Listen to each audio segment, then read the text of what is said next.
Usually, when we think about our home appliances, there's this expectation of like invisible, seamless magic. Oh, absolutely. Like you just want it to work. Right. Exactly. Like using a smartphone, you turn a handle, hot water pours out, and the entire system responsible for that comfort is just this sleek, silent box tucked away in a basement or a closet somewhere. Yeah, we want the result without having to actually think about the process. I mean, Mm. we actively design our homes to hide the gritty mechanics of how it all happens. You really do. We build walls around the ductwork. We conceal the plumbing behind tile, put solid doors over our utility spaces. The whole goal of modern housing is for our comfort to feel just entirely effortless. But then, something breaks. And suddenly you have to step behind that curtain, you pull back the drywall or climb up a ladder, and that sterile, silent box becomes a very physical, very unforgiving reality. Oh, it gets real very fast. It really does. And today, we're taking you behind that drywall. We are looking at this incredibly detailed, really sweaty first-hand tutorial from a tradesman named Clogged Taylor. It's quite the watch. It is. And the mission for this deep dive is to extract the surprising engineering marvels hidden inside a common household water heater, all while exploring the honestly, truly claustrophobic environment of DIY appliance repair. What makes this source material so compelling is that on its surface, it just presents as a straightforward how-to guide, right? Like just fixing a specific broken part. Yeah, a standard YouTube tutorial. Exactly. But if you read between the lines and actually look at what is happening in the frame of the video, it offers this incredible masterclass in safety engineering, thermal dynamics, and just really practical, high-stakes problem solving. Okay, let's unpack this. Because by the end of our time today, you are going to understand why your water heater sometimes sounds exactly like popping popcorn in the middle of the night. Such a creepy sound. It is. And you'll also learn how a tiny, invisible electrical current is literally the only thing keeping your home safe from a catastrophic gas leak, which is terrifying and fascinating. But, before we even talk about the mechanical failure itself, we have to look at the environment where this fix is happening. Right. Because this isn't happening on a clean workbench, in a brightly lit laboratory, or even, like, a spacious garage. Not even close. Taylor is doing this repair not for a paying customer, but for a friend. Actually, I think it's a family member. Yeah, a family member. Right. And the physical conditions he's dealing with are just grueling. He is up in this cramped attic, and as the morning wears on, you can visibly see the heat rising in the video. It looks miserable. He actually notes later, like while he's editing the footage, that he can literally see the sweat dripping off himself as he's working. And the spatial constraints just compound the danger of that heat. He is crammed into this tiny corner of the attic, and he mentions he is only about 3 feet away from the attic access opening. Oh, wow. Just 3 feet. Yeah. So one wrong move, like one slip of a heavy wrench or a momentary loss of balance while he's wrestling with these parts, and he could fall right down that ladder opening and severely injure himself. And to add to the frustration, every single time he stands up, there's this flexible duct right there, just constantly bumping his head. It is a deeply hostile work environment. It's like performing delicate surgery inside a sauna while balancing on a tightrope. I mean, every movement has to be completely calculated. Right, and in that environment, preparation is literally a matter of survival. He has to secure the workspace meticulously before he even touches the broken assembly. Which means shutting off the gas first, right? Exactly. First, the gas supply to the heater has to be shut off. He shows exactly how to verify this visually. As long as the handle on the valve is facing away from or perpendicular to the gas pipe, the supply is firmly cut. Okay, so gas is off. Then he cuts the water supply to the tank. But here is something I didn't quite understand about his process. He turns off the water, and he relieves the pressure from the tank by opening a few taps in the house. But he decides not to drain the tank entirely. Ah, right. He's about to remove a valve that is holding back dozens of gallons of water. Why risk flooding his family member's attic just to save a little time? Like, why not drain the whole thing and just be safe? Well, that decision perfectly illustrates the calculated risk-reward of just deep, hands-on experience. Taylor notes he has done this hundreds of times. Right. He's a pro. Exactly. Now, if you are a novice attempting this, draining the tank is absolutely the safest route. But draining a tank takes significant time, especially when you are racing against the rising temperature in a 100-degree attic. Yeah, you don't want to just sit up there watching water trickle out for an hour. Exactly. So by relieving the pressure in a very specific way, opening a hot water tap elsewhere in the house, he ensures there's no built-up air pressure pushing down on the water column inside the tank. Oh, I get it. It's basically the physics of holding your finger over the top of a straw filled with liquid. Yes. Perfect analogy. Yeah. The liquid just stays trapped in the straw until you remove your finger and let the air push it down. Right. So the moment he unscrews that old valve, he knows the water won't shoot out in a heavy destructive rush because that internal pressure is equalized with the outside air. He actually describes it by saying the water will just give a small poop out of the opening. Yeah, it just sort of burbles out lazily because there's no force behind it. But it's still water in an attic. How does he deal with the mess? To manage that burbling water, he uses a remarkably low-tech solution. He wedges a simple kitchen sponge right down into the combustion area opening, which is directly underneath the valve. Just a sponge. That's brilliant. Yeah, it absorbs those minor drips and keeps the combustion chamber completely dry, which is critical for the fire-making components he has to install later. Wow. So he is prioritizing efficiency, keeping the job moving in that sweltering heat, but managing the risk with a literal sponge. It really shows how experience allows you to bend the textbook rules. The textbook says, drain the entire tank. Yeah. The veteran knows exactly how much water will actually escape, how fast it will escape, and exactly how to catch it. Saving a whole hour of draining and refilling. So, okay, he's secured this tiny, sweltering workspace, the pressure is relieved, and the sponge is in place. But what exactly is he staring at in the dark? Right, the anatomy of the machine. Yeah, when you strip away the outer shell of this tank, what is the actual machine doing? Well, at its core, the concept is wonderfully primitive. Taylor breaks it down perfectly for the viewer. A conventional gas water heater is basically just a main burner acting like a cook stove. Okay. And the water tank itself is just a massive metal pot sitting directly on top of that stove. Just a giant pot of water on a burner. It's surprisingly simple when you put it like that. It really is. When the water in the pot cools down, the burner fires up. When it hits the right temperature on the thermostat, it shuts off. And then as soon as the water pressure drops, like when someone turns on the shower downstairs, the cold water rushes in to replace it, the overall temperature drops, and the burner kicks right back on to heat the new water. Exactly. It operates as a continuous closed loop of thermodynamics. But because it is a giant pot of boiling water, it suffers from the same issues any pot of boiling water would over years of constant use. Which brings us to that mysterious popping sound we mentioned earlier. Yes. For anyone listening who has ever walked past their utility closet or been lying in bed at night and heard what sounds like heavy popping or crackling coming from the water heater, it sounds almost structural. Like the metal itself is fatiguing or buckling under pressure. Yeah, it can be incredibly unsettling. Taylor explains the physics of that noise beautifully. It is simply calcium and other hard water minerals building up on the bottom of the tank, the bottom of the large pot. Okay. As the gas burner heats the bottom of the metal tank, that thick layer of calcium scale heats up. Water gets trapped underneath or within the pores of that calcium layer. And when that trapped water turns to steam, it rapidly expands and violently cracks the calcium shelf, creating that loud popping noise. He actually compares it to heating up overcooked rice on a stove and then pouring water on it. which is such a visceral image. Overcooked, crusty rice popping and cracking on a hot pan. And this actually leads to a massive warning about maintenance that really caught my attention. Oh, the flushing warning. Yes. The conventional wisdom you hear everywhere is that you have to flush your water heater tank once a year to clear that calcium out. Right, but here is the crucial nuance that Taylor emphasizes. You have to do this once a year from the very beginning.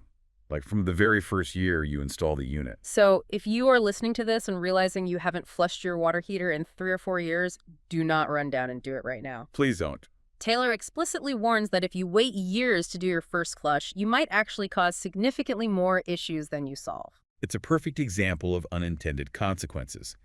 If that calcium has had 3 or 4 years to bake and solidify into a hard scale on the bottom of the tank, attempting to flush it might just break off large, jagged chunks. And those chunks go where? Well, they travel toward the narrow drain valve and can clog it entirely, so you're left with a valve that won't close fully and a slowly leaking tank. Oh, that sounds like a nightmare. It is. Furthermore, the established calcium might actually be sealing microscopic fissures in the tank lining at that point. Wow. So by trying to clean it, you uncover a hole and create a leak. Exactly. So if you miss the window, sometimes it is safer to just let sleeping dogs lie and, accept the popping noises. Definitely. Now, there's another small, easily missed component he points out down by the burner. A tiny brass piece called the orifice. Right, what does that do? The orifice serves a highly specific function. It determines the gas type. The unit he's working on is configured for natural gas, which flows and burns differently than propane. Okay, so if you live in a rural area or ever need to run the home on propane instead, you don't have to throw the whole heater away. Nope, you can just unscrew and swap out that tiny brass orifice to regulate the different flow and combustion requirements of the new gas source. That's super smart. But let me push back on something. If it's really just a giant pot of water on a stove with a swappable brass tip, why does the repair process involve so many complex, rubberized, airtight seals? Ah, good question. Because when he puts the burner assembly back together, he fights with this red rubber piece called a grommet and another thick rubber seal around the access door. It looks incredibly frustrating to squeeze into place in a dark attic. What are we keeping out? Or I guess, what are we keeping in? So that red rubber grommet represents the pivot from primitive design to modern safety engineering.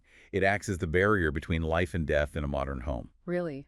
Life and death? Honestly, yes. Yeah. Older water heaters were completely open at the bottom. You could just reach your hand right in with a long match to light the pilot flame. Oh, I totally remember those setups in older houses. You just open a little flimsy metal flap and look right at the flame. Right. But that open design meant that if there was a downdraft in the chimney, or if the combustion wasn't venting properly upwards, deadly carbon monoxide and combustion gases could simply spill out of the bottom of the heater and silently fill the house. Oh, wow. I never even thought about that. Yeah, so modern water heaters seal the bottom completely. That rubber grommet and the door seal keep the combustion chamber absolutely airtight, ensuring that all dangerous exhaust has nowhere to go but up and out of the home through the designated vent. Because of that safety feature, you literally cannot access the burner easily anymore. Right. To fix a simple broken part inside, you have to do what Taylor is doing. Disconnect everything, undo the airtight seals, and pull the entire burner assembly out as one solid unit just to look at it. It makes the repair significantly harder. Yeah. I mean, he mentions he can't even see what he's doing at certain points. He's just feeling his way around the metal brackets. But it makes the home exponentially safer for the occupants. Okay, so we've pulled out the entire burner assembly and we finally get to the actual root of the problem. We need to diagnose exactly why this brilliant machine failed in the first place. Right, the brain of the operation. Exactly. The burner needs gas to make fire, but the gas control valve on the outside of the tank needs a brain to tell it when it is safe to open and release that gas. And this is where brand specifics start to matter immensely. Taylor notes this is a state brand water heater.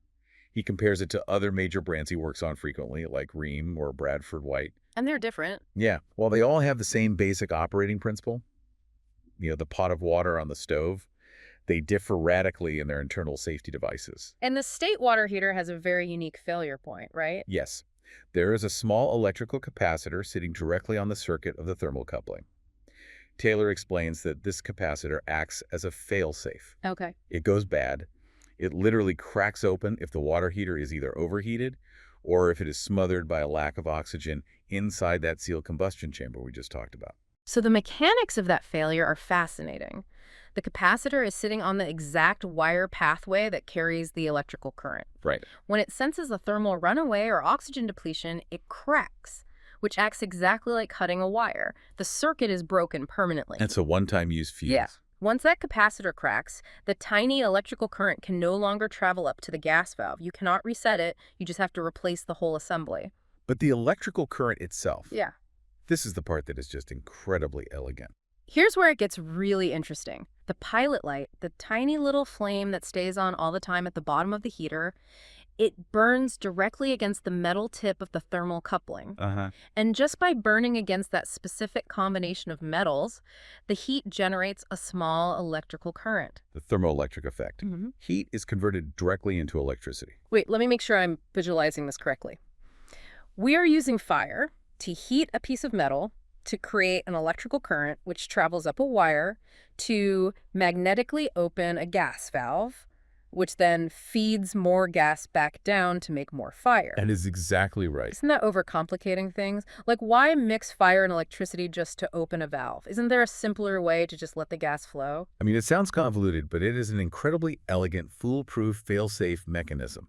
Think about what happens in the system if the pilot light blows out unexpectedly. Say a strong wind blows down the chimney vent and snuffs out the pilot flame. The moment the flame goes out, the metal tip of the thermal coupling begins to cool down.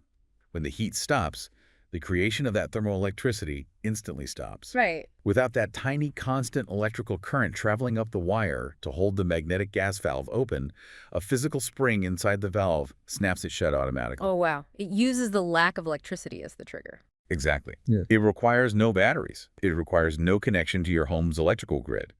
The system uses the continuous presence of fire to prove that it is safe to release gas. That is so smart. The moment the fire disappears, the gas is physically blocked.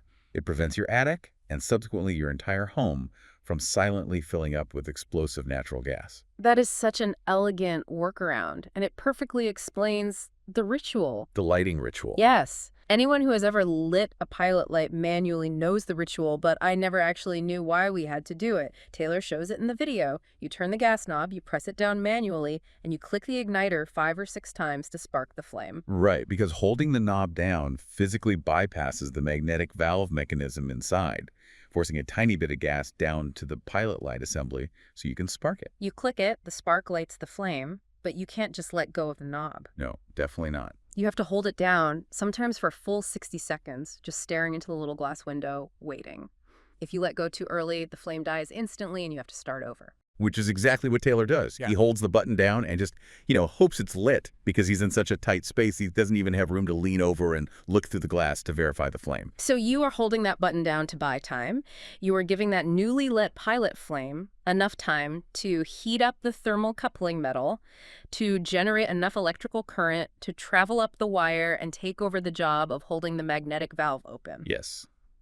Once the metal is hot enough and the current is strong enough, the system becomes self-sustaining. You can finally take your thumb off the button. Fire making electricity to sustain the fire. It is just brilliant. It really is. So we've diagnosed the brain, we understand the failsafe, and we see how the capacitor breaking interrupted that whole elegant system. Now we have to actually put the new parts back in. A fun part. Right. And this brings us to what I like to call the psychology of the tradesman. How does a professional actually wrestle this brand new gas control valve into a heavy steel tank while folded up like an accordion in a 3-foot attic space? Well, it starts with an honest admission of laziness, which actually turns into a lesson on efficiency.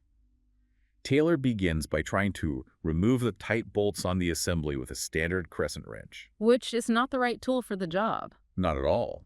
He admits on camera that he actually has the perfect exact fit tool down in his truck, a specific nut driver.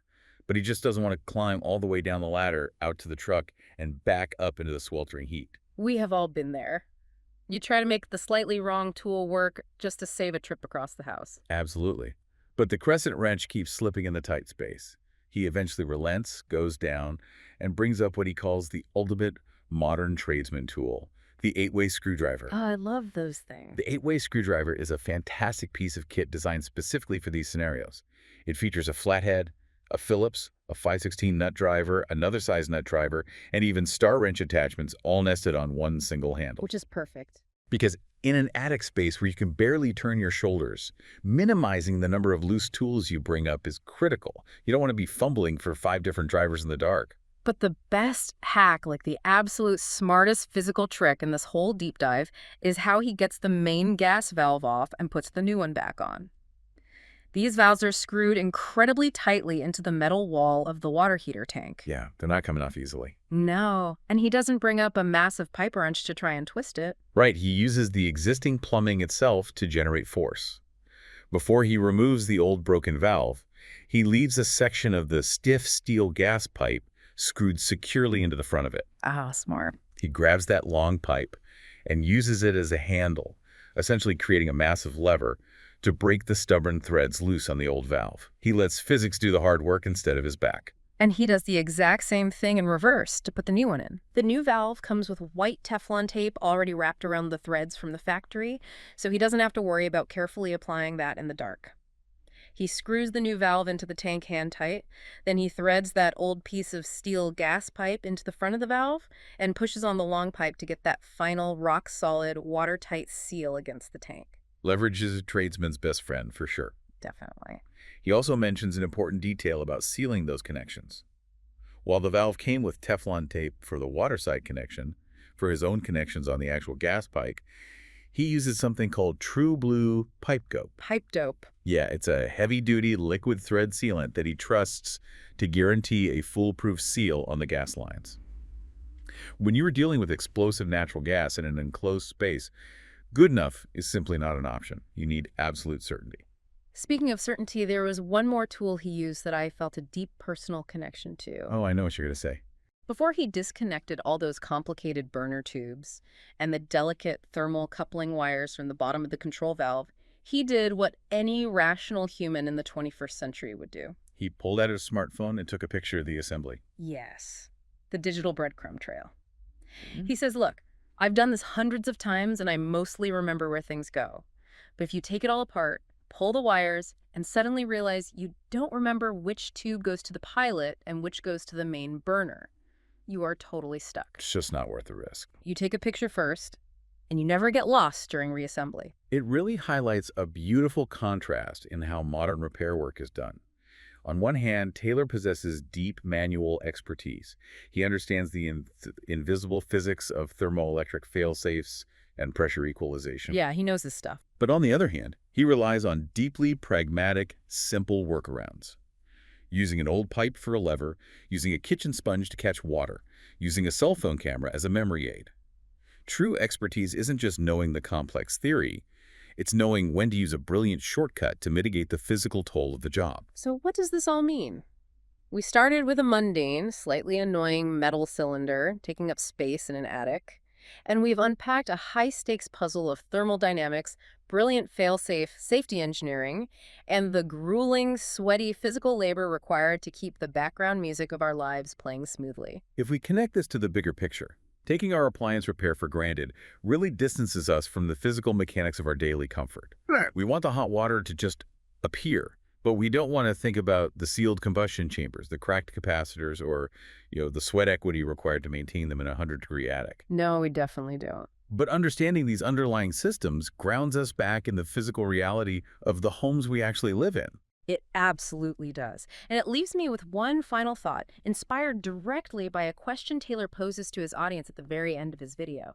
He looks into the camera and asks what people think about conventional tank water heaters versus the newer on-demand tankless water heater. No, that's a big debate right now. It is. As technology pushes us further toward those tankless systems, which are undeniably highly efficient, but packed tightly with complex computer boards, digital sensors, and proprietary error codes, what are the pros and cons of abandoning this century-old giant pot-on-a-stove design? It's a trade-off. Are we trading the easily repairable simplicity of a tank, a mechanical system that a determined person can actually diagnose and fix with an 8-way screwdriver, some pipe dope, and a little bit of leverage for highly complex computerized appliances that we can no longer fix ourselves when they inevitably break? Yeah, when the motherboard goes, you're not fixing that with a crescent wrench. Exactly. It's something for you to think about the next time you turn that handle. Wait for the water to get warm and appreciate the hidden architecture making it all happen.